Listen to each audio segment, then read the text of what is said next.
നമസ്കാരം പ്രിയ വോട്ടർമാരെ, 2021 നിയമസഭാ തെരഞ്ഞെടുപ്പിന് ശേഷം നിങ്ങളുടെ മണ്ഡലത്തിൽ എന്തെല്ലാം മാറ്റങ്ങൾ ഉണ്ടായി? അവിടുത്തെ ജനങ്ങൾ എങ്ങനെയാണ് ചിന്തിക്കുന്നത്? അവരുടെ ചിന്തയിൽ എന്തെങ്കിലും മാറ്റങ്ങൾ ഉണ്ടായോ? MLA നിങ്ങൾക്കൊപ്പം സജീവമാണോ? നിയമസഭയിൽ നിങ്ങൾക്കായി ഇടപെടാറുണ്ടോ? നിയമനിർമ്മാണ പ്രക്രിയയിൽ നിങ്ങളുടെ MLA സജീവമാണോ? എന്തെല്ലാം വികസനം നിങ്ങളുടെ മണ്ഡലത്തിലെത്തിച്ചു? ഉറപ്പ് നൽകിയിട്ടും പാലിക്കാത്തത് എന്തെല്ലാമാണ്? 140 മണ്ഡലങ്ങളിലെയും MLA മാർ ചെയ്തതും ചെയ്യാത്തതുമെല്ലാം നമ്മൾ ഒന്നിച്ചു പരിശോധിക്കുകയാണ്. ഇത് ന്യൂസ് മലയാളത്തിന്റെ തെരഞ്ഞെടുപ്പ് പരിപാടി. പേരറിയാമല്ലോ, ഹലോ MLA പറഞ്ഞേ പറ്റൂ.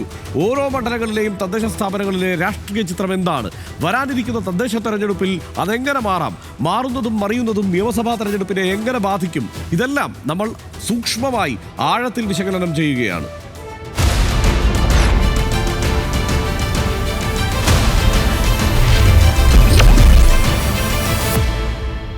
ഹലോ MLA ഇന്ന് പോകുന്നത് പൊന്നാനിയിലേക്കാണ്. തിരുമലശ്ശേരി രാജാക്കന്മാരുടെയും സാമൂതിരിമാരുടെയും പൊന്നാനി. 16-ാം നൂറ്റാണ്ടിൽ ഇന്ത്യൻ മഹാസമുദ്രം പോർച്ചുഗീസ് അധീനതയിലാക്കാൻ നിശ്ചയിച്ചുറപ്പിച്ചു വന്ന ഡോൺ ഫ്രാൻസിസ്കോ ഡെ അൽമൈദ ചുട്ടെരിച്ച നഗരം. ആ ചാരത്തിൽ നിന്ന് ചരിത്രത്തിലേക്ക് വീണ്ടും ഫിനിക്സിനെ പോലെ ഉയർത്തെഴുന്നേറ്റ പൊന്നാനി. കുഞ്ഞാലി മരക്കാരുടെ കപ്പലോട്ടത്തിന്റെ വീരസ്മരണകൾ ഇന്നും ഇരമ്പുന്ന പൊന്നാനി. ടിപ്പുവിന്റെ പടയോട്ടം കണ്ട പൊന്നാനി. ഖിലാഫത്ത് പ്രസ്ഥാനത്തിന്റെയും മലബാർ കലാപത്തിന്റെയും വീരസ്മരണകൾ ഇരമ്പുന്ന പൊന്നാനി. അറബി മലയാളത്തിന്റെയും പാക്കനാർ പാട്ടുകളുടെയും പൊന്നാനി.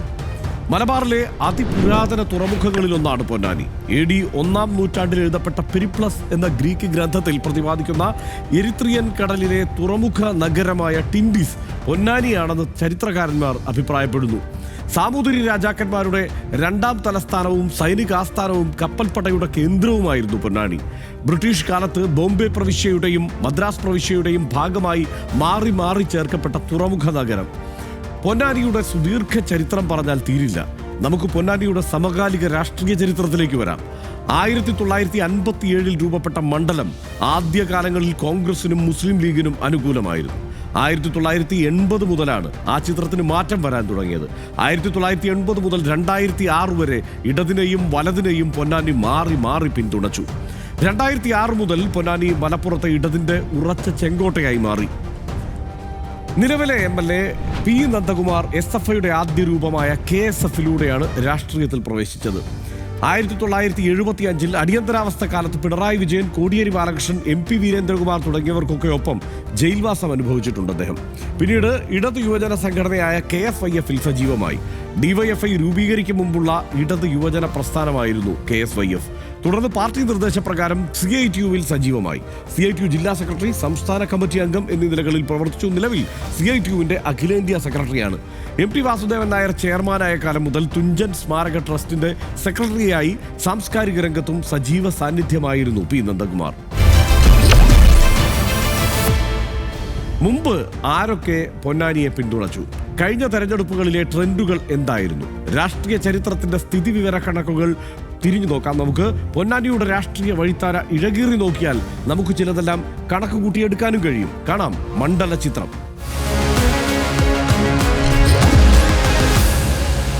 പൊന്നാനി കേരളത്തിലെ ഒരു സുപ്രധാന ഇസ്ലാമിക മത പഠന കേന്ദ്രവുമാണെന്ന് നമുക്കറിയാമല്ലോ. തൊട്ടപ്പുറത്ത് ശ്രീലങ്കയിൽ നിന്നും അങ്ങകലെ ജാവ, സുമാത്ര എന്നിവിടങ്ങളിൽ നിന്നെല്ലാം ഇസ്ലാമിക മതപഠനത്തിനായി നിരവധി പേരാണ് പൊന്നാനിയിലെത്തിയത്, ഇപ്പോഴും എത്തിക്കൊണ്ടിരിക്കുന്നത്. അറബിയും മലയാളവും കലർന്ന ഒരു സംയുക്ത ഭാഷ പോലും പൊന്നാനി കേന്ദ്രീകരിച്ച് രൂപപ്പെട്ടിട്ടുണ്ട്. മാപ്പിള രാമായണം അടക്കം മഹത്കൃതികൾ എഴുതപ്പെട്ട അറബി മലയാളത്തിന്റെ പൊന്നാനി പതിപ്പ്. ഇത് പിന്നീട് പൊന്നാനി ലിപി എന്നറിയപ്പെട്ടു. കൂട്ടത്തിൽ പറഞ്ഞതേ ഉള്ളൂ. ഇതൊക്കെ നമുക്ക് കണക്കുകളിലേക്ക് തന്നെയാണ് പോവേണ്ടത്. മണ്ഡലം രൂപീകൃതമായത് 1957 പൊന്നാനി അന്നത്തെ നിയമസഭയുടെ പ്രത്യേകതയായിരുന്ന ദ്വയാംഗ മണ്ഡലങ്ങളിൽ ഒന്നായിരുന്നു. 1957 2 MLA മാർ. അതിലൊന്ന് K. കുഞ്ഞമ്പു ആണ്, ഇന്ത്യൻ നാഷണൽ കോൺഗ്രസിന്റെ നേതാവ്. പിന്നെ കുഞ്ഞൻ എലിയത്ത് തറയിൽ, അദ്ദേഹം CPIയുടെ കമ്മ്യൂണിസ്റ്റ് പാർട്ടിയുടെ നേതാവായിരുന്നു. ഇവർ രണ്ടുപേരുമാണ് അവിടെ തെരഞ്ഞെടുക്കപ്പെട്ടത്. 1960 2 MLA മാർ വന്നു. PVC തങ്ങൾ, അതായത് ചെറുകോയ തങ്ങൾ എന്നറിയപ്പെട്ട ഇന്ത്യൻ യൂണിയൻ മുസ്ലിം ലീഗിന്റെ നേതാവ്. മറ്റൊന്ന് K. കുഞ്ഞമ്പു, ഇന്ത്യൻ നാഷണൽ കോൺഗ്രസിന്റെ നേതാവ്. 1965-70 തെരഞ്ഞെടുപ്പുകളിൽ കോൺഗ്രസ് മുസ്ലിം സ്ഥാനാർത്ഥികൾക്ക് തന്നെയായിരുന്നു ജയം. 1970 ഇടത് സ്വതന്ത്രനായ MV ഹൈദ്രോസിന് ജയം നേടാനായി. 1977, 82, 2001 തെരഞ്ഞെടുപ്പുകളിൽ കോൺഗ്രസിലെ MP ഗംഗാധരനാണ് പൊന്നാനിയിൽ നിന്ന് ജയിച്ചു വന്നത്. 1980 K. ശ്രീധരനിലൂടെ മണ്ഡലം ചുവപ്പിച്ച് CPIM. 1996-ലും 2006-ലും മണ്ഡലത്തെ പ്രതിനിധീകരിച്ചത് പാലോളി മുഹമ്മദ് കുട്ടിയാണ്. 2011-ലും 2016-ലും CPIM ചെങ്കൊടി പാറിച്ചു. തുടർ ജയങ്ങൾ നേടിയത് P. ശ്രീരാമകൃഷ്ണനിലൂടെയാണ്. 2006 മുതൽ പൊന്നാനി നിയമസഭയിലേക്ക് വിട്ടത് LDF സ്ഥാനാർത്ഥികളെ മാത്രമാണ് എന്ന പ്രത്യേകതയുണ്ട്. ചുവപ്പൻ കോട്ടയായ പൊന്നാനിക്ക് പൊന്നാനി എന്ന പേരെങ്ങനെ വന്നു? പുരാതന കാലത്ത് പൊന്നൻ എന്നു പേരായ ഒരു രാജാവ് ഈ നാട് ഭരിച്ചിരുന്നുവെന്നും അദ്ദേഹത്തിൽ നിന്നാണ് പൊന്നാനി എന്ന പേര് വന്നതെന്നും ചിലർ പറയുന്നു. പൊൻവാണി എന്ന് പേരുണ്ടായിരുന്ന ഒരു നദി ഈ പ്രദേശത്തു കൂടി പ്രാചീന കാലത്ത് ഒഴുകിയിരുന്നുവെന്ന് വേറൊരു കൂട്ടർ പറയുന്നു. അറബ് പേർഷ്യൻ നാടുകളുമായുള്ള കച്ചവട ബന്ധത്തിന്റെ ഭാഗമായി പൊന്നാണ്യങ്ങൾ കുമിഞ്ഞ നാട് പൊന്നാനിയായി മാറി എന്നും ചിലർ പറയുന്നു. ആഴ്വാഞ്ചേരി തമ്പ്രാക്കളുടെ ഭരണകാലത്ത് പരദേവതകൾക്ക് പൊന്നാനകളെ സമർപ്പിച്ചതിൽ നിന്ന് പൊന്നാനി എന്ന പേര് വന്നു എന്നും പറയുന്നവരുണ്ട്. അങ്ങനെ സ്ഥലനാമ ചരിത്രവാദങ്ങൾ പലതാണ്. അതവിടെ നിൽക്കട്ടെ. കഴിഞ്ഞ നിയമസഭാ തെരഞ്ഞെടുപ്പിലെ പൊന്നാനിയിലെ വോട്ട് നിലയാണ് നമുക്ക് പെട്ടെന്ന് പരിശോധിക്കേണ്ടത്. ഇപ്പോൾ P. നന്ദകുമാർ CPIMന്റെ സ്ഥാനാർത്ഥി 74,668 വോട്ടുകളാണ് നേടിയത്. 51.5% വോട്ടുകൾ. AM രോഹിത്താണ് കോൺഗ്രസിന്റെ സ്ഥാനാർത്ഥിയായി മത്സരിച്ചത്. 57,625 വോട്ടുകൾ, അതായത് 39.8%. സുബ്രഹ്മണ്യം C ആണ് BDJSന്റെ സ്ഥാനാർത്ഥി. NDAയുടെ BDJS സ്ഥാനാർത്ഥിയാണ് അവിടെ മത്സരിച്ചത്. 7,416 വോട്ടുകൾ, 19 വോട്ടുകൾ മാത്രമാണ് നേടിയത്. 5.1%. നന്ദകുമാറിന്റെ ഭൂരിപക്ഷം 17,043 വോട്ടുകളാണ്. P. നന്ദകുമാറിനെ MLA സ്ഥാനാർത്ഥിയായി തീരുമാനിക്കുന്നതിനെ ചൊല്ലി CPIMൽ അന്ന് പരസ്യ എതിർപ്പുകളും പ്രതിഷേധങ്ങളും ഒക്കെ ഉയർന്നിരുന്നു. ബ്രാഞ്ച് ലോക്കൽ കമ്മിറ്റി അംഗങ്ങൾ രാജിവെക്കുന്ന സ്ഥിതി വരെ ഉണ്ടായി. പൊന്നാനി ഏരിയ സെക്രട്ടറി TM സിദ്ദിഖിനെ മത്സരിപ്പിക്കണമെന്നാവശ്യപ്പെട്ടായിരുന്നു അന്നത്തെ പ്രതിഷേധം. TM സിദ്ദിഖിനെതിരെ അച്ചടക്ക നടപടിയുണ്ടായി. അതൊക്കെ ചിലപ്പോൾ പലർക്കും ഓർമ്മയുണ്ടാവും. ബ്രാഞ്ചിലേക്ക് തരം താഴ്ത്താൻ ജില്ലാ സെക്രട്ടേറിയറ്റ് അന്ന് ശുപാർശ ചെയ്തു. അതെല്ലാം പഴയ കഥയാണ്. എന്തായാലും P. നന്ദകുമാർ വൻ ഭൂരിപക്ഷത്തിലാണ് 2021-ൽ പൊന്നാനിയിൽ നിന്ന് തെരഞ്ഞെടുക്കപ്പെട്ടത്. ഒടുവിൽ കഴിഞ്ഞ സമ്മേളന കാലത്ത് TM സിദ്ദിഖ് ജില്ലാ സെക്രട്ടേറിയറ്റിലേക്ക് തിരികെ എത്തുകയും ചെയ്തു. ഇനി തദ്ദേശ സ്ഥാപനങ്ങൾ ആരാണ് ഭരിക്കുന്നത് എന്നത് നമുക്കൊന്ന് ഓടിച്ച് പരിശോധിക്കാം. പൊന്നാനി മുനിസിപ്പാലിറ്റി, അത് LDF ആണ് പൊന്നാനി മുനിസിപ്പാലിറ്റി ഭരിക്കുന്നത്. ഗ്രാമപഞ്ചായത്തുകളുടെ കാര്യമെടുത്താലും ഇടതുപക്ഷത്തിന് സമഗ്രാധിപത്യമുള്ള ഒരു മണ്ഡലമാണിത്. മാറഞ്ചേരി LDF ആണ്, ആലങ്കോട് LDF ആണ്, നന്തമുക്ക് LDF ആണ്, പെരുമ്പടപ്പ് LDF ആണ്, വെളിയങ്കോട് മാത്രം UDF ആണ്. ഇതാണ് അവിടുത്തെ തദ്ദേശ ഭരണ സ്ഥാപനങ്ങളിലെ പൊതുസ്ഥിതി. പക്ഷേ ലോക്സഭാ തെരഞ്ഞെടുപ്പിൽ നില വ്യത്യസ്തമായിരുന്നു. കഴിഞ്ഞ ലോക്സഭാ തെരഞ്ഞെടുപ്പിലെ വോട്ട് നില എങ്ങനെയായിരുന്നു എന്നത് നമുക്ക് നോക്കാം. MP അബ്ദുൾ സമദ് സമദാനിയാണ് മുസ്ലിം ലീഗിന്റെ സ്ഥാനാർത്ഥിയായി അവിടെ മത്സരിച്ചത്. 63,995 വോട്ടുകളാണ് നേടിയത്. 47.62% വോട്ടുകൾ. KS ഹംസയായിരുന്നു CPIMന്റെ സ്ഥാനാർത്ഥി. 48,579 വോട്ടുകളാണ് KS ഹംസ നേടിയത്. ഈ പൈച്ചാർട്ടിൽ നമുക്ക് കാണാം 36.15%. അഡ്വക്കേറ്റ് നിവേദ ആണ് BJP സ്ഥാനാർത്ഥിയായിരുന്നത്. 20,115 വോട്ടുകൾ നേടി. 14.97%. അതായത് BDJS സ്ഥാനാർത്ഥി നിയമസഭയിലേക്ക് മത്സരിച്ചപ്പോൾ 5% നേടിയെങ്കിൽ അത് 14.97%. അവിടെ NDA പാർലമെന്റ് തെരഞ്ഞെടുപ്പിൽ വർദ്ധിപ്പിച്ചു എന്നുള്ളത് കാണാതെ പോകരുത്. MLA P. നന്ദകുമാറാണ് ഇന്ന് ന്യൂസ് മലയാളത്തോടൊപ്പം ഹലോ MLAയിൽ പങ്കെടുക്കുന്നത്. നമുക്ക് അദ്ദേഹത്തോട് ചോദ്യങ്ങളുണ്ട്. പ്രതിപക്ഷത്ത് നിന്നുള്ള അതിഥിയുടെ റെക്കോർഡ് ചെയ്ത ചോദ്യങ്ങൾ അദ്ദേഹത്തെ കേൾപ്പിച്ച് അതിനുള്ള അദ്ദേഹത്തിന്റെ മറുപടിയും നമുക്ക് കേൾക്കേണ്ടതുണ്ട്. പറഞ്ഞേ പറ്റൂ എന്നതിൽ നമുക്ക് പോകാം. പറഞ്ഞേ പറ്റൂ.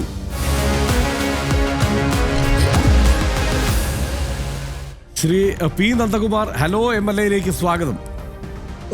സന്തോഷം. ധാരാളം ചോദ്യങ്ങൾ ഇവിടെ കാത്തിരിക്കുകയാണ്. അതിലേക്ക് നമുക്ക് വരാം. ഓരോ മണ്ഡലങ്ങളിലും അതാത് MLAമാർ നടത്തിയ പദ്ധതികളിൽ ഏറെ പ്രധാനപ്പെട്ടത് ഏതെന്ന് ഹലോ MLA പതിവായി ചോദിക്കാറുണ്ടെന്ന് പ്രേക്ഷകർക്ക് അറിയാമല്ലോ. മിക്കപ്പോഴും നമുക്ക് കിട്ടുന്ന ഉത്തരം അടിസ്ഥാന സൗകര്യ വികസനവുമായി ബന്ധപ്പെട്ടതോ കുടിവെള്ള പദ്ധതികളോ ഒക്കെ ആയിരിക്കും. പൊന്നാനിയിൽ പക്ഷേ ഉത്തരം വ്യത്യസ്തമാണ്. ചമ്രവട്ടം BM ലിങ്ക് കനാൽ പദ്ധതി കാർഷിക ടൂറിസം മേഖലകൾക്ക് ഒരുപോലെ മുന്നേറ്റം ഉണ്ടാക്കുന്ന രീതിയിലാണ് ഈ പദ്ധതി രൂപീകരിച്ചത് എന്ന് MLA പറയുന്നു. നമുക്ക് നോക്കാം. നാടിന് എക്കാലവും ഗുണകരമാകുന്ന രീതിയിൽ ദീർഘവീക്ഷണത്തോടെയുള്ളതാകണം വികസനം. അതാണ് പൊന്നാനിയിൽ നടന്നിട്ടുള്ളത്. അറബിക്കടലും ഭാരതപ്പുഴയെയും BM കായലിനെയും സംയോജിപ്പിച്ചുള്ള പദ്ധതികൾക്കാണ് MLA P. നന്ദകുമാർ പ്രാധാന്യം നൽകിയത്. ഇതിലൂടെ ടൂറിസം, കാർഷിക മേഖല എന്നിവയ്ക്ക് ഒരുപോലെ ഗുണമുണ്ടാക്കുകയായിരുന്നു ലക്ഷ്യം. അതിലേറ്റവും പ്രധാനപ്പെട്ടതാണ് ചമ്രവട്ടം BM ലിങ്ക് കനാൽ പദ്ധതി. ഭാരതപ്പുഴയിലെ വെള്ളം പമ്പ് ചെയ്ത് 7.5 കിലോമീറ്റർ അകലെയുള്ള BM കനാലിലേക്ക് എത്തിച്ച് 5000-ഓളം ഹെക്ടർ കൃഷിസ്ഥലത്തേക്ക് എത്തിക്കുന്നതാണ് പദ്ധതി. നബാർഡിന്റെ 36 കോടി രൂപ ചെലവഴിച്ച് 1.5 വർഷം കൊണ്ട് പൂർത്തിയാക്കുന്ന പദ്ധതി കാർഷിക മേഖലയ്ക്ക് പുത്തൻ ഉണർവേകും.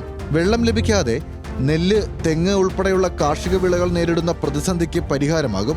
പദ്ധതി കൊണ്ട് പൊന്നാനി മണ്ഡലത്തിലെ മുഴുവൻ തദ്ദേശ വാർഡുകളും നേരിടുന്ന കുടിവെള്ള പ്രശ്നത്തിന് ശാശ്വത പരിഹാരവുമാകും. പൊന്നാനി മാത്രമല്ല, അയൽ മണ്ഡലങ്ങളായ തവനൂരിലും തൃശൂർ ജില്ലയിലെ കുന്നംകുളം, ഗുരുവായൂർ മണ്ഡലങ്ങളിലെ ഏതാനും തദ്ദേശ സ്ഥാപനങ്ങൾക്കും പൊന്നാനിയുടെ പദ്ധതി ഉപകാരപ്രദമാകും. 6 പതിറ്റാണ്ടിലധികമായി ഉയർന്നുവന്ന ആവശ്യം നിരവധി സാങ്കേതിക കുരുക്കുകളിലായിരുന്നു. അതാണ് വരും തലമുറയ്ക്കും കൂടി ഉപകാരപ്രദമാകും വിധം യാഥാർത്ഥ്യമായിരിക്കുന്നത്. ന്യൂസ് മലയാളം, മലപ്പുറം. റൈറ്റ്, അതാണ് ഏറ്റവും പ്രധാനപ്പെട്ട പദ്ധതികളിൽ ഒന്നായി വിലയിരുത്തപ്പെടുന്നത്. ശ്രീ പി നന്ദകുമാർ, നമുക്ക് ഈ ചോദ്യങ്ങളിലേക്ക് കടക്കാം. നേരിട്ടുള്ള ആദ്യത്തെ ചോദ്യം, ഇപ്പോൾ ഈ കഴിഞ്ഞ 4.5 വർഷത്തിനിടെ ഏറ്റവും സംതൃപ്തി നൽകിയ പദ്ധതി ഏതാണ് എന്നതായിരിക്കും. ഇവിടെ ഒരു പദ്ധതി നമ്മൾ കണ്ടു. ഏതാണ് ഏറ്റവും സംതൃപ്തി നൽകിയ പദ്ധതി? ഏറ്റവും സംതൃപ്തി നൽകിയിട്ടുള്ള പദ്ധതി എന്ന് പറയുന്നത് ഈ പൊന്നാനി കാർഷിക മേഖലയ്ക്കകത്തുള്ള ആയിരക്കണക്കിന് വരുന്ന കൃഷിക്കാരുടെ താല്പര്യം സംരക്ഷിക്കുന്നതിന് വേണ്ടി അവർ ദശകങ്ങളായി ആഗ്രഹിച്ച ഒരു പദ്ധതിക്ക് സാക്ഷാത്കരിക്കാൻ കഴിഞ്ഞു എന്നതാണ് എന്നെ സംബന്ധിച്ചിടത്തോളം ഒരു പ്രധാനപ്പെട്ട ഒരു സന്തോഷത്തിന് വക നൽകുന്നത്. ചമ്മറവട്ടം BM ഈ ലിങ്ക് കനാലുമായി ബന്ധപ്പെട്ട പദ്ധതി, എനിക്ക് ഭാഗ്യവശാൽ ആ പദ്ധതിയുടെ അതിനെ ഇടപെടാൻ കഴിഞ്ഞു. 36 കോടി രൂപയുടെ ആ പദ്ധതി പ്രവൃത്തി ആരംഭിച്ചു കഴിഞ്ഞിരിക്കുകയാണ്. 3500 ഹെക്ടർ വരുന്ന നെൽകൃഷിക്കും 1500 ഹെക്ടർ വരുന്ന തെങ്ങടക്കമുള്ള മറ്റ് കൃഷിക്കും ഉപയുക്തമായി 4 കോൺസ്റ്റിറ്റ്യുവൻസിയിൽ അസംബ്ലി നിയോജക മണ്ഡലത്തിൽപ്പെട്ട 8 പഞ്ചായത്തുകളും 2 മുനിസിപ്പാലിറ്റിക്കും അടക്കം കൃഷിക്കും കുടിവെള്ളത്തിനും ഉപയുക്തമായിട്ടുള്ള പദ്ധതിയാണിത്. ഈ പദ്ധതിയുടെ പൂർത്തീകരണത്തോടു കൂടി ഞാൻ നേരത്തെ സൂചിപ്പിച്ച 5000-ഓളം ഹെക്ടർ കൃഷിക്ക് സഹായകരമാവും. പുറമെ ഇവിടെ ടൂറിസം വികസിപ്പിക്കാൻ കഴിയും. വെള്ളം കെട്ടി നിൽക്കുന്ന പ്രദേശമായതുകൊണ്ട് നല്ല ടൂറിസത്തിന് സാധ്യതയുണ്ട്. ഇവിടെ കായൽ, അതിമനോഹരമായൊരു കായലാണ് BM കായൽ. അതിന് പുറമെ ഇതുമായി അനുബന്ധമായ ചില ഇൻഡസ്ട്രീസും സാധ്യതയുണ്ട്. അതിൻ്റെ സാക്ഷാത്കാരം എന്ന് പറഞ്ഞാൽ ദശകങ്ങളായിട്ടുള്ള അതാണ് ഏറ്റവും പ്രധാന പദ്ധതിയായി കണക്കാക്കുന്നത്. പക്ഷേ മണ്ഡലത്തിൽ ആരംഭിക്കാൻ അല്ലെങ്കിൽ ഇനി പൂർത്തീകരിക്കാൻ ആഗ്രഹിക്കുന്ന ഒരു പദ്ധതി കൂടി പറയുന്നു. എനിക്ക് പൂർത്തീകരിക്കാൻ ആഗ്രഹമുള്ള ബൃഹത്തായ പദ്ധതി എന്ന് പറഞ്ഞാൽ ടൂറിസവുമായി ബന്ധപ്പെട്ടതാണ്. പൊന്നാനി കോൺസ്റ്റിറ്റ്യുവൻസി എന്ന് പറയുന്നത് കടലും കായലും അതുപോലെ തന്നെ പുഴയുമുള്ള ഒരു മണ്ഡലമാണ്. അപ്പോൾ പ്രകൃതി അനുഗ്രഹിച്ച ഒരു മണ്ഡലം എന്ന നിലയ്ക്ക് ടൂറിസത്തിന് നല്ല സാധ്യതയുള്ള മണ്ഡലമാണ്. നിളാനദിയുടെ തീരത്ത് ഒരു റോഡ് വന്നതോടുകൂടി, അവിടെ പാലം കൂടി വന്നതോടുകൂടി ആയിരക്കണക്കിന് ആൾക്കാരുടെ നിത്യേന വൈകുന്നേരം ആ റൂട്ടിൽ കൂടി ഒഴുകിക്കൊണ്ടിരിക്കുന്നു എന്ന് പറയാൻ പറ്റും. അവിടെ ഉള്ള ഒരു നിള സംഗ്രഹാലയം ഡെവലപ്പ് ചെയ്ത് ഒരു പ്രൈവറ്റ് പാർട്ടി ഇപ്പോൾ അതിന് വേണ്ടിയിട്ട് ഓഫർ ഗവൺമെൻറ് മുമ്പ് കൊടുത്തിട്ടുണ്ട്. അവർ ഇതിൻ്റെ കോൺക്ലേവ് പങ്കെടുത്തിരുന്നു. വലിയൊരു ഓഫറാണ്. വലിയ തോതിൽ ഇൻ്റർനാഷണൽ സ്റ്റാൻഡേർഡുള്ള ഒരു മേഖലയാക്കി ഈ ഡെസ്റ്റിനേഷൻ, ഈ പൊന്നാനിയിലെ പ്രസക്തി വർദ്ധിപ്പിക്കത്തക്ക രൂപത്തിലേക്കുള്ള ഒരു വലിയ പ്രൊജക്റ്റിന് അവിടെ വരുന്നുണ്ട്. അതിന് പുറമെ വെളിയങ്കോട് ഒരു 80 കോടിയോളം മൊത്തത്തിൽ ഉള്ള ഒരു പദ്ധതി, ടൂറിസം പദ്ധതിക്ക് അവിടുത്തെ പ്രപ്പോസലും വന്നിട്ടുണ്ട്. മറ്റ് 3 ചെറു പദ്ധതികളും പൊന്നാനി ബീച്ചിൽ അതിമനോഹരമായ ഒരു ബീച്ചിൻ്റെ ടെൻഡർ എടുത്തു കഴിഞ്ഞു. ഇത്തരം പദ്ധതികളുടെ ടൂറിസം വികസനത്തിന് ഏറ്റവും സാധ്യതയുള്ള, നൂറുകണക്കിന് ആൾക്കാർ തൊഴിലവസരം ഉണ്ടാക്കാൻ സാധ്യതയുള്ള, പൊന്നാനിയിൽ ഏറ്റവും സാധ്യതയുള്ള ഒരു പദ്ധതി എന്ന് പറയുന്നത് ടൂറിസം തന്നെയാണ്. തീർച്ചയായും അവിടെ ടൂറിസത്തിന് അസാമാന്യമായ സാധ്യതയുള്ള പ്രദേശം തന്നെയാണ്. ആ മ്യൂസിയത്തിൻ്റെയൊക്കെ ഒരു പൂർത്തീകരണം ഉണ്ടായാൽ കുറെ കൂടി അത് ഗംഭീരമായിരിക്കും എന്ന് തന്നെ അവിടെ വരുമ്പോൾ പലപ്പോഴും തോന്നിയിട്ടുമുണ്ട്. ശ്രീ പി നന്ദകുമാർ, അങ്ങ് തുടരുക. MLAയോട് എതിർമുന്നണിയിലെ പ്രതിനിധിയുടെ ചോദ്യങ്ങളുണ്ട്. ആ പി നന്ദകുമാറിന്റെ എതിർ സ്ഥാനാർത്ഥിയായിരുന്ന KPCC അംഗമായ അഡ്വക്കേറ്റ് AM രോഹിത്തിന്റെ ചോദ്യങ്ങൾ തന്നെയാണ്. അതിലേക്ക് നമുക്ക് വളരെ പെട്ടെന്ന് തിരിച്ചു വരാം. MLAയും തുടരണം. ഒരു ചെറിയ ഇടവേള.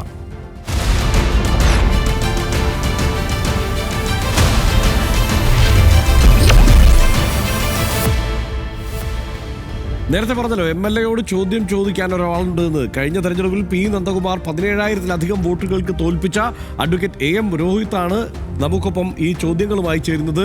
4.5 വർഷത്തിനിപ്പുറം MLAയോട് അന്നത്തെ എതിർ സ്ഥാനാർത്ഥിക്ക് ചില ചോദ്യങ്ങളുണ്ട്. ഈ പരിപാടിയുടെ പ്രധാന ഭാഗത്തേക്ക് നീങ്ങാം, ചോദിക്കാനും പറയാനും.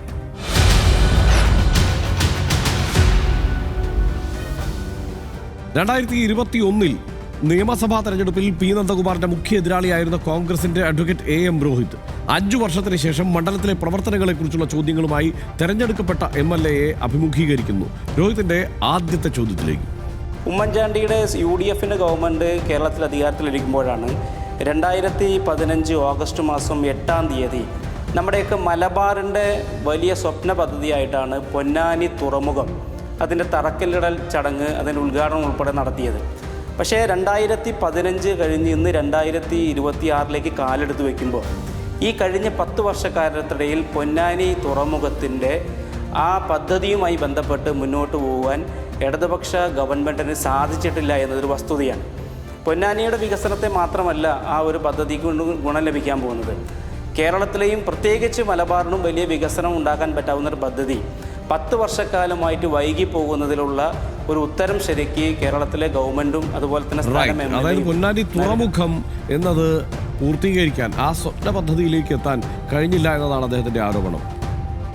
ഈ കല്ലിടുക എന്ന് പറഞ്ഞാൽ അതുപോലെ ഒരുപാട് കല്ല് അവിടെ എടുക്കുന്നുണ്ടാവും. അതിനിപ്പോൾ ഞാൻ ഉദാഹരണങ്ങൾ പറയുന്നില്ല.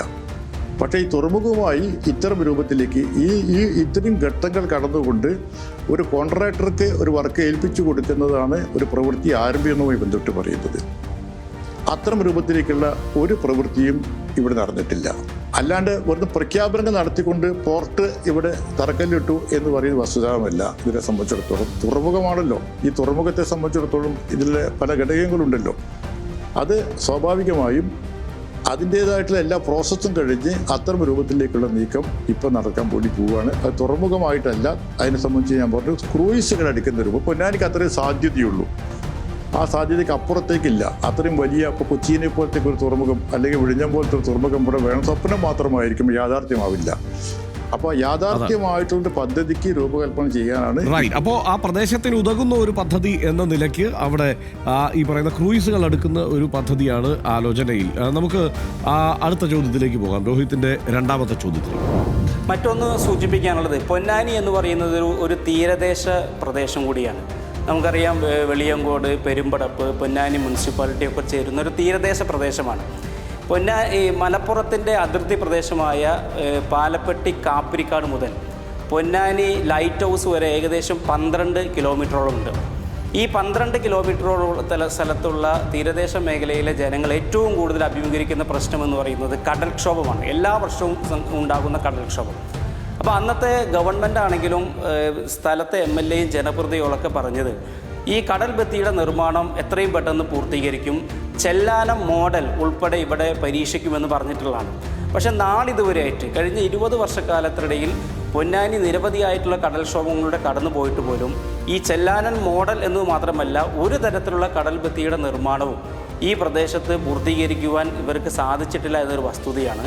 അത് സ്വാഭാവികമായിട്ടും അത് എന്ന് പൂർത്തീകരിക്കപ്പെടാൻ പറ്റും? ഇപ്പോൾ വരാൻ പോകുന്ന കാലവർഷം അടുക്കുമ്പോൾ പോലും തീരദേശത്തെ ജനങ്ങൾ വലിയ വറുതിയിലാണ്. അവരുടെ വീടും സ്വത്തുമൊക്കെ ഉപേക്ഷിച്ചുകൊണ്ട് വേറെ സ്ഥലങ്ങളിലേക്ക് പലായനം ചെയ്യേണ്ട സ്ഥിതിവിശേഷമുണ്ട്. അതിനൊരു പരിഹാരം ഉണ്ടാക്കുവാൻ ഇവർക്ക് സാധിക്കുമോ എന്ന ആശങ്ക ഞങ്ങളെപ്പോലെയുള്ള പൊതുരംഗത്ത് നിൽക്കുന്ന ആളുകൾക്ക് ഉണ്ട് എന്നുള്ളതാണ്. കടൽക്ഷോഭത്തിന്റെ കാലത്ത് കടൽ ഭിത്തി ഇല്ലാതെ മുന്നോട്ട് പോകാൻ കഴിയില്ല. അത് എന്താണ് പരിഹാരം? ഈ കടലോരവുമായി ബന്ധപ്പെട്ട പ്രശ്നങ്ങളെ സംബന്ധിച്ചിടത്തോളം പരിശോധിക്കുമ്പോൾ ഇദ്ദേഹത്തിൻ്റെ വാദം, അതായത് കാപ്പിനിക്കാട് തൊട്ട് നമ്മളെ പൊന്നാനി അഴീക്കൽ വരെയുള്ള പ്രദേശമാണ് അദ്ദേഹം ഉദ്ദേശിച്ചിട്ടുണ്ടാകുക 12 കിലോമീറ്റർ, 11.8 കിലോമീറ്ററാണ് കൃത്യമായിട്ട് പറയുകയാണെങ്കിൽ.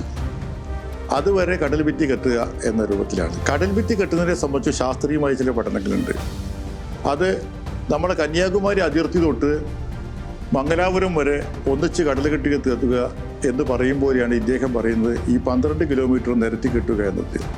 കടൽക്ഷോഭം ഉണ്ടാകുന്ന ഏത് സ്പോട്ടാണെന്ന് കണ്ടെത്തി ആ സ്പോട്ടിലേക്ക് ഇനി കടലാക്രമണം ഉണ്ടാവാതിരിക്കാൻ വേണ്ടി കടൽ ഭിത്തി കെട്ടുക, അല്ലെങ്കിൽ ആക്രമണം ഉണ്ടായ സ്ഥലത്ത് തടയുന്ന നടപടി സ്വീകരിക്കുക എന്നതാണ് ഓരോ ഗവൺമെൻറ്റും സ്വീകരിച്ചു വരുന്നത്. ഇദ്ദേഹത്തിൻ്റെ പാർട്ടിക്കാരും ഇവിടെ MLAമാരായിരുന്നല്ലോ. ആ കഥ ഇപ്പം ഞാൻ എടുക്കുന്നില്ല. അതിനെപ്പറ്റി പറഞ്ഞിട്ടില്ല, എത്ര കല്ലിട്ടു എന്ന് ചോദിക്കുന്നില്ല. അപ്പോൾ ഇതാണ് ഈ കടൽ ഭിത്തിയെ കിട്ടുന്നതിനെ സങ്കല്പം. അതായത് ഈ ഹോട്ട് സ്പോട്ടായിട്ടുള്ള സ്ഥലത്ത് അല്ലെങ്കിൽ ഇത്തരം അപകടകരം ഉണ്ടാകുന്ന സ്ഥലത്ത് കടലാക്കം ഉണ്ടാകുമ്പോൾ അവിടെ കടൽ ഭിത്തി കെട്ടുക, വലിയ രൂപത്തിൽ ആക്രമണം സാധ്യതയുള്ളിടത്ത് കടൽ ഭിത്തി കെട്ടുക. അങ്ങനെയാണ് ഒരു ശാസ്ത്രീയമായ പഠനം നടത്തിക്കൊണ്ട് ഇവർ നടത്തുന്നത്. പൊന്നാനിയെ സംബന്ധിച്ചിടത്തോളം ഞാൻ MLA ശേഷം ഇവിടെ 14 കോടി രൂപയുടെ വർക്ക് നടന്നിട്ടുണ്ട് വ്യത്യസ്തങ്ങളായ രൂപത്തിലേക്ക്. ഇപ്പോൾ പ്രവൃത്തി നടന്നുകൊണ്ടിരിക്കുകയാണ്, ഇപ്പോൾ പൂർത്തീകരിക്കപ്പെട്ടുകൊണ്ടിരിക്കുകയാണ് ഇവിടെ വർക്കിനെ സംബന്ധിച്ചിടത്തോളം. ഈ വർഷം ഇവിടെ കടൽക്ഷോഭം ഉണ്ടായിട്ട് ഒരു സ്ഥലത്തും ഉണ്ടായിട്ടില്ലല്ലോ. അത് കഴിഞ്ഞ പ്രാവശ്യം അവിടെ തടയിടാൻ കഴിഞ്ഞുകൊണ്ട് തന്നെയാണ്. ഇപ്പോഴും പ്രവൃത്തി നടന്നുകൊണ്ടിരിക്കുകയാണ്. അതിന് പുറമെ ഒരു 10 കോടിയുടെ പ്രൊജക്റ്റ് കൂടി ഇപ്പോൾ കിട്ടുന്ന ഈ പ്രവൃത്തിയുടെ പുറമെ 10 കോടിയുടെ പ്രൊജക്റ്റ് കൂടി ഈ ഗവൺമെന്റിന്റെ കാലത്ത് തന്നെ പൂർത്തീകരിക്കപ്പെടും. വ്യക്തമാണ്. ഏതായാലും ആ 10 കോടിയുടെ പദ്ധതി പൂർത്തീകരിക്കപ്പെടും ഈ സർക്കാരിന്റെ കാലത്ത് തന്നെ എന്നാണ് പറയുന്നത്. മാത്രമല്ല എല്ലായിടത്തും കടൽ ഭിത്തി കിട്ടുക എന്നത് പ്രായോഗികമല്ല എന്നും താങ്കൾ വിശദീകരിക്കുന്നു. നമുക്ക് രോഹിത്തിന്റെ അടുത്ത ചോദ്യത്തിലേക്ക് പോകാം. എത്ര വർഷക്കാലമായിട്ട് നിള മ്യൂസിയം അത് കോടിക്കണക്കിന് രൂപ ചെലവഴിച്ചുകൊണ്ടാണ് നിള മ്യൂസിയത്തിൻ്റെ പ്രവർത്തനങ്ങൾ ആരംഭിച്ചത്. പക്ഷേ ഇന്നേ വരെ കഴിഞ്ഞ 10 വർഷക്കാലത്തിടയിൽ അത് തുറന്നു കൊടുക്കാൻ പോലും സാധിച്ചിട്ടില്ല എന്നത് ഒരു വസ്തുതയായിട്ട് നിൽക്കുകയാണ്. പിന്നെ ഇവിടെ ശ്രീരാമകൃഷ്ണൻ തന്നെ സൂചിപ്പിച്ച, അദ്ദേഹം ഇവിടെ MLA ആയിരിക്കുന്ന സമയത്ത് സൂചിപ്പിച്ച ഹൗറ മോഡൽ പാലം, എത്ര പ്രഖ്യാപനങ്ങളാണ് ഇവിടെ നടന്നിട്ടുള്ളത്. ആ പാലം എന്തായി? അതിൻ്റെ ഏതെങ്കിലും തരത്തിലുള്ള പ്രവർത്തനങ്ങൾ ആരംഭിച്ചിട്ടുണ്ടോ? അപ്പോൾ ഇത്തരത്തിൽ കുറേ പ്രഖ്യാപനങ്ങൾ നടത്തുക എന്നതിനപ്പുറത്തേക്ക് ഇതൊന്നും പ്രായോഗിക തലത്തിലേക്ക് ആ വികസനവുമായി ബന്ധപ്പെട്ട് മുന്നോട്ട് പോകാൻ സാധിച്ചിട്ടില്ല എന്നതൊരു വസ്തുതയായിട്ട് നമ്മൾ ഈ മ്യൂസിയത്തിൻ്റെ കാര്യത്തിൽ ഈ സംശയം എനിക്കുണ്ട്. ഈ ആദ്യത്തെ ചോദ്യം നിള സംഗ്രഹാലയം ബന്ധപ്പെട്ടുകൊണ്ടാണ്. അത് 10 കൊല്ലമായി എന്നൊക്കെ പറയുന്നത് അദ്ദേഹം ശ്രീരാമകൃഷ്ണൻ തുടങ്ങിയിട്ട് 10 കൊല്ലം ആയിട്ടില്ല. 10 കൊല്ലത്തെ കണക്ക് ഞാൻ പറയുന്നില്ല, പക്ഷേ ശ്രീരാമകൃഷ്ണൻ്റെ കാലത്ത് തുടങ്ങിയതാണത് പദ്ധതി. ആ പദ്ധതിക്ക് സാങ്കേതിക ചില പ്രശ്നങ്ങളുണ്ടായിരുന്നു. ഒന്ന്, ആ സ്ഥലം യഥാർത്ഥത്തിൽ ഇറിഗേഷൻ്റെ കയ്യിലായിരുന്നു. അത് വിട്ടുകെട്ടുന്നതിന് തടസ്സമുണ്ടായി. വളരെ കാലത്തെ ശ്രമത്തിൻ്റെ ഫലമായിക്കൊണ്ടാണ് ഇറിഗേഷൻ അത് ടൂറിസത്തിന് വിട്ടുകൊടുത്ത്. അത് സമയം കുറേ വൈകി. നമുക്കറിയാം CRZ നിയമം ഇന്നത്തെ നിയമമല്ല, 50 മീറ്റർ അല്ല, വ്യത്യാസമുണ്ടായിരുന്നു നമുക്കറിയാം. അപ്പോൾ CRZ ഏരിയക്കകത്താണ് ഈ കെട്ടിടം എന്ന് പറഞ്ഞ് അന്ന് ആക്ഷേപം വരികയും അതിൻ്റെ അടിസ്ഥാനത്തിൽ സുപ്രീം കോടതിയിൽ ഫയൽ ചെയ്ത ഒരു കേസിനകത്ത് മുനിസിപ്പാലിറ്റി അത് അവിടെ ആ കെട്ടിടത്തെ സംബന്ധിച്ചിട്ടുള്ള പരാതി ശരിയാണ് എന്ന അഭിപ്രായം പറയുകയും ചെയ്തു. ഇതിൻ്റെ അടിസ്ഥാനത്തിൽ അന്ന് തടയപ്പെട്ടു. ഇപ്പോൾ നിയമം മാറി വന്നപ്പോൾ ഇപ്പോൾ അത് മാറ്റിയിട്ടുണ്ട്. ഇപ്പോൾ അതിൻ്റെ പ്രവൃത്തിയെല്ലാം പൂർത്തീകരിച്ചു. അതിപ്പോൾ നമ്പർ ഇട്ട് കഴിഞ്ഞു, ഹാൻഡ് ഓവർ ചെയ്യാൻ പോവുകയാണ്. പിന്നെ വേറൊരു കാര്യം പറയാനുള്ളത്, നമ്മുടെ ഇവിടെ സൂചിപ്പിച്ചൊരു പദ്ധതിയാണ് നമ്മുടെ ഔറ മോഡൽ പാലം എന്ന് പറഞ്ഞത്. ഔറ മോഡൽ പാലത്തിൻ്റെയും ഇതുപോലെ ചില സാങ്കേതിക പ്രശ്നങ്ങളുണ്ടായിരുന്നു. അതിന് ഫണ്ട് കിഫ്ബി അനുഭവിക്കുകയും ചെയ്തു. പക്ഷേ അതിന് സ്ഥലമെടുക്കുന്നതുമായി ബന്ധപ്പെട്ട് തടസ്സങ്ങളുണ്ടായിരുന്നു. ഇവിടെ ഒരു ഖബറിസ്ഥാനുമായി ബന്ധപ്പെട്ടുകൊണ്ട് വലിയ തടസ്സമുണ്ടായിരുന്നു. അത് ഇപ്പോഴാണ് പരിഹരിക്കാൻ പറ്റിയത്. ആ ഖബറിസ്ഥാൻ്റെ പ്രദേശം പോകുന്നതുകൊണ്ട് അവിടുത്തെ ബന്ധപ്പെട്ട അതിൻ്റെ അധികൃതരുമായി പള്ളി കമ്മിറ്റിയുമായി ബന്ധപ്പെട്ട ചർച്ചയൊക്കെ നടത്തി അതിന് പരിഹാരം കാണാൻ കഴിഞ്ഞിട്ടുണ്ട്. അതിൻ്റെ മറ്റു നടപടിക്രമം സ്ഥലമെടുപ്പിൻ്റെ അതിൻ്റെ സാങ്കേതികമായ പ്രശ്നം വിശദീകരിച്ചു. ഇതാണ് എതിർ സ്ഥാനാർത്ഥിക്ക് ഇതുവരെ ചോദിക്കാനുണ്ടായിരുന്ന ചോദ്യങ്ങൾ. ആ ചോദ്യങ്ങൾക്കെല്ലാമുള്ള ഉത്തരമാണ് ഇതുവരെ നമ്മൾ കേട്ടത്. ഇനി 20 വർഷമായുള്ള ഇടതുമുന്നണി ഭരണത്തെക്കുറിച്ചും നിലവിലെ MLA-യെക്കുറിച്ചും പൊന്നാനിയിലെ ജനങ്ങൾക്ക് പറയാനുള്ളത് എന്താണെന്ന് കൂടി കേൾക്കാം. നാട്ടുകാർ പറയുന്നത്.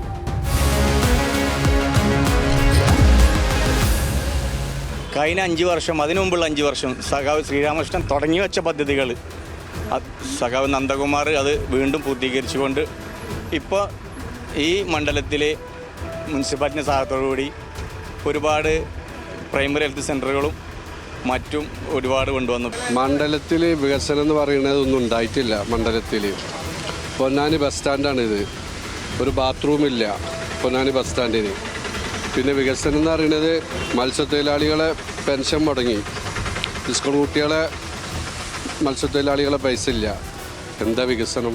പ്രവർത്തന രീതികൾ ഇപ്പോൾ മത്സ്യത്തൊഴിലാളി മേഖലയിൽ കടൽ ക്ഷോഭത്തിൻ്റെ കാര്യങ്ങളിൽ അതിൽ കടൽ വെള്ളം കയറാത്ത രീതിയിലുള്ള പരിപാടികൾ തുടങ്ങി വെച്ചിട്ടുണ്ട്. അതുപോലെ തന്നെ നമ്മളെ ഹോസ്പിറ്റൽ, ആയുർവേദ ഹോസ്പിറ്റൽ, അതുപോലെ തന്നെ സ്കൂളുകൾ, ഇതൊക്കെ ഫണ്ട് ഉപയോഗിച്ച് ഈ സ്കൂളിന് ഈ മണ്ഡലത്തിൽ MLA ഒന്നും ചെയ്തിട്ടില്ല